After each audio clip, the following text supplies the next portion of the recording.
You're listening to the Daily Sales Tips Podcast, and I'm your host, Scott Ingram. Yesterday, over on the Sales Success Stories podcast, I released one of my new favorite interview episodes featuring Brandon Fluharty from LivePerson.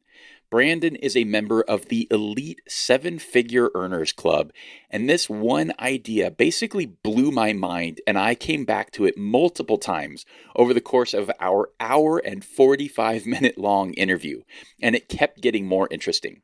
Here's a clip with Brandon describing the concept and what it can do. I'm a big believer in writing. I think another thing that's been helpful, it's not that you have to use a specific app for this, but just one thing that we do that I was introduced here at LivePerson, it was brought to us from many folks who came over from Amazon. Amazon's a big believer in memos, and it can get a little intimidating at first when you're bombarded with memos. But I think it's really important that when you can write out and articulate a message, I think it helps to crystallize it for you personally, but also it helps the audience to anchor to what you're trying to talk about and plan and discuss and work on. So one thing that I've started to do with my prospective clients is actually anchor to an executive memo. And I try to write it like a creative story and sort of use illustrative language like, it's exciting, like, what your brand could look like in 3 years. This is how we can achieve that. Here are the benefits. Here are the resources required to get this transformation off the ground. And I find that it's a really kind of going back to the entrepreneur mindset. Like if you can craft a really good memo at the sort of the executive ADD level, like it's shorter than 6, 7, maybe even less than 5 minutes, that you could articulate in detail, but really thoughtful and concise. It's a hard balance, but if you can kind of do both, it's a great way to earn the respect and the admiration. And you almost just make your executive sponsor on the other side, you make their life easier because you've thought through it.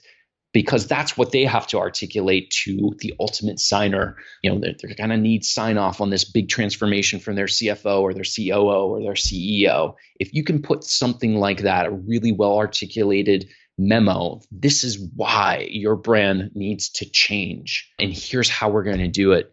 I think that can be almost more effective than a really good presentation.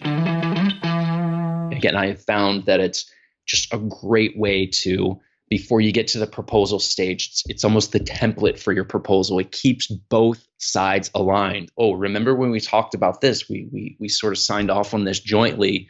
This is what it's going to need from a resource perspective, or these are the results that we're going for. We're talking about enhancing the customer experience, not just saving on operating expense. We agreed to that, right? Has something changed? So it just keeps both parties anchored throughout the sales process. And especially for strategic enterprise deals, we know, this is not a 3-month, open the door, get the deal done in 60, 90 days. It's just not going to happen. These are long sales cycles. So using an executive memo, I think is a great, it's certainly been a great resource for me that's been really effective. I certainly hope you'll check out my full massive interview with Brandon on the Sales Success Stories podcast. But if you're looking for something that you can digest a little quicker, click over to dailysales.tips/368, where I'll have links for you to 2 articles that Brandon wrote on LinkedIn. The first, titled 7 Lessons from Reaching the 7-Figure Earners Club in SaaS Sales, and the second is Building an $11 million a year business in less than 24 months. Again, links to those and to connect with Brandon are at dailysales.tips/368. Then be sure to come back tomorrow for another great sales tip. Thanks for listening.